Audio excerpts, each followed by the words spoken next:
اسکندر مرزا اور بھٹو کی بیگمات رشتہ دار تھیں۔ ناہید مرزا اسکندر مرزا کی دوسری اہلیہ تھیں۔ پہلا شوہر کون تھا؟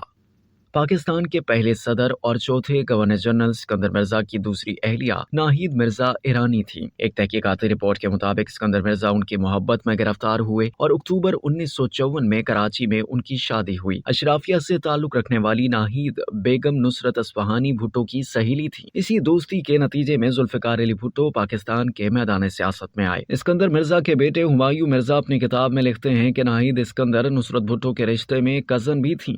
نصرت ناہید سے 15 سال چھوٹی تھیں، لیکن ان کی شادی ناہید سے چند سال پہلے ستمبر 1951 میں ہو گئی تھی۔ اسکندر مرزا کی ناہید سے پہلی ملاقات ہوئی تو وہ اس وقت ایرانی ملٹری اتاشی لیفٹیننٹ کرنل افغانی کی اہلیہ تھیں۔ احمد یار خان انسائیڈ بلوچستان میں لکھتے ہیں، میر جاوا جو پاکستان اور ایران کے درمیان بڑا کراسنگ پوائنٹ ہے، اسکندر مرزا کے دور میں ایران کو دیا گیا۔ اس میں ناہید مرزا کا اہم کردار تھا۔ مورخین کے مطابق ناہید مرزا نے ہی ذوالفقار علی بھٹو کا اسکندر مرزا اور ایوب خان سے تعارف کرایا۔ سابق خاتون اول نصرت بھٹو کی ذوالفقار علی بھٹو سے پہلی بار 1949 میں تب ملاقات ہوئی جب وہ برکلے یونیورسٹی امریکہ سے اپنی بہن کی شادی میں شرکت کے لیے کراچی آئے تھے۔ کرد ایرانی خاندان سے تعلق رکھنے والی نصرت اصفہانی نے بمبئی کے کانونٹ آف جیسس اینڈ میری سے سینئر کیمبرج پاس کیا تھا۔ اس کے بعد کالج نہیں گئی۔ بیگم نصرت بھٹو نے اپنے شوہر کے دور اقتدار میں سیاسی کردار بھی ادا کیا۔ وہ کابینہ میں بھی شامل رہیں۔ جب ضیاء الحق نے بھٹو کا تختہ الٹ کر انہیں قید کر دیا تو بیگم بھٹو کے پاس یہ راستہ تھا کہ یا تو وہ بیرون ملک چلی جائیں یا پاکستان میں رہیں، لیکن سیاست سے دور رہیں۔ نصرت بھٹو نے اپنے شوہر کا ورثہ سنبھالنے اور ان کی رہائی کے لیے جدوجہد کا فیصلہ کیا۔ جب بہت سے اہم سیاستدان پیپلز پارٹی چھوڑ گئے تھے، نصرت بھٹو نے پارٹی کے وفاداروں کو اکٹھا رکھنے کی کوشش کی۔ 1970 اور 1980 کے اشروں میں انہیں اور ان کی بیٹی بے نظیر کو بار بار گرفتار کیا گیا یا گھر پر نظر بند کیا گیا۔ 1979 میں ذوالفقار علی بھٹو کو پھانسی دیے جانے کے بعد نصرت بھٹو کو ان کی آخری رسومات میں بھی شریک نہیں ہونے دیا گیا۔